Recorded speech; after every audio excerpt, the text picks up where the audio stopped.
Alors voici la très belle aire de pique-nique où nous devions passer la soirée. Sauf que, méga gros problème.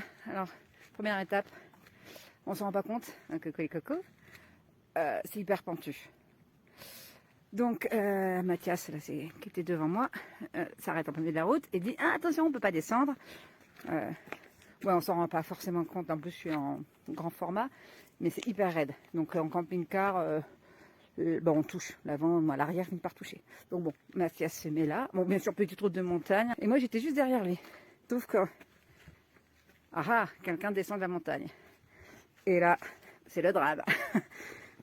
Non, parce que du coup, moi, marche arrière pour sortir. Et on se dit, bon, bah là, on va passer en marche avant pour faire demi-tour. Sauf que c'est pas assez large, ça passe pas. Donc, Mathias manœuvre. Moi, j'avais pas envie de le faire. En réalité, là, tant qu'à faire, autant en profiter. Donc, il remanœuvre pour se mettre en marche avant. Et qu'est-ce qu'on fait?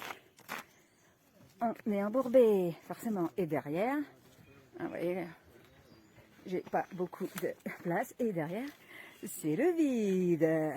C'est con parce que c'est super joli. On entend les petits oiseaux chanter.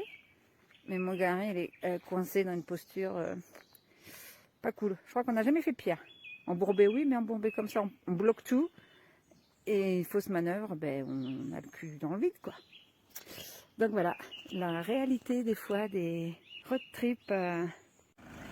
Bon, premier essai, on s'est dit tiens, on va mettre Bernie qui va nous tirer, mais Bernie s'embourbe aussi. Obscurité en laisse parce qu'elle stresse dans les camping-cars et qu'on veut pas qu'elle se barre.